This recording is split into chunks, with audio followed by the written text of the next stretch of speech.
ফুটবলারদের বুটে বছরের সেরা একাদশে সংক্ষিপ্ত তালিকায় মেসি এবং রোনালদো। ইউরোপ ছাড়লেও ইউরোপে পিছু ছাড়ল না ক্রিস্টিয়ানো রোনালদো ও লিওনেল মেসি।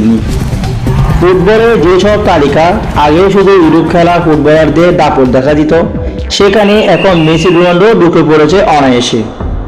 এবার ফিফা 2024 সালে বিশ্বকাপের একাদশের সংক্ষিপ্ত তালিকায় পাওয়া গেল এই দুজনের উপস্থিতি।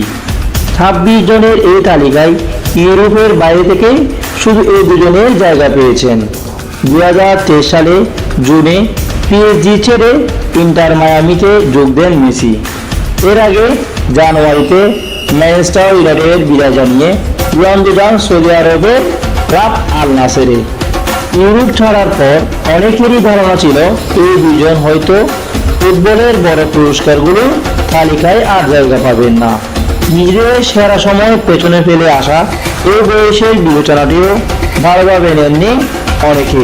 প্রযুক্তি ছিল না, কিন্তু সে ভাবনাকে মিথ্যা প্রমাণ করে এখনও বেশি পুরস্কারগুলোর তালিকায় জায়গা করে নিচ্ছেন এই দুজনই।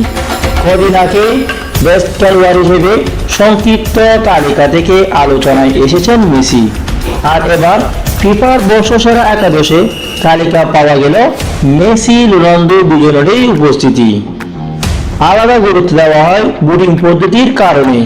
এই একাদশে নির্বাচনে ভোট দেন ফুটবলাররাই, যেখানে সর্বোচ্চ 17 বার একাদশে জায়গা পেয়েছেন আর্জেন্টাইন মহাতারকা লিওনেল মেসি, আর পর্তুগিজ মহাতারকা ক্রিস্টিয়ানো রোনালদো জায়গা পেয়েছেন 15 বার।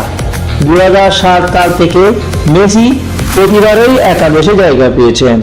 অন্যদিকে রোনালদো 2022 ও 2023 সালে একাদশে জায়গা না পাওয়ায় মেসির চেয়ে সামান্য পিছিয়ে ছিল। এবারে সংক্ষিপ্ত তালিকায় আবারও জায়গা পেল 26 জনের মধ্যে 11 জনই ইংলিশ প্রিমিয়ার লিগে, যা কিনা যে কোনো লিগের মধ্যে সর্বোচ্চ। তবে এই 11 জনের মধ্যে নেই চলতি মৌসুমে দারুণে চন্দ্রে দেখা মোহাম্মদ সালাহর নাম। গত মৌসুমে পারফরমেন্সের কারণে মূলত সালাহ এই লিস্ট থেকে বাদ পড়েছেন।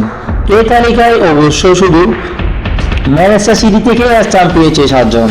তারা হলেন Ruben Dias, cowl, Rodri, Kevin De Bruyne এবং আর্লিং হাল্যান্ড। ক্লাব হিসেবে সিটির উপরে আছে রিয়াল মাদ্রিদ। লা লিগা ও চ্যাম্পিয়ন্স লিগের মধ্যে 8 জনের জায়গা পেয়েছে এই তালিকায়, যেখানে কিলিয়ান এমবাপ্পে ও ভিনিসিয়াস জুনিয়র আছেন দুজনই। এর মধ্যে সবচেয়ে তালিকায় আছে রোনালদো এবং মেসির জায়গা।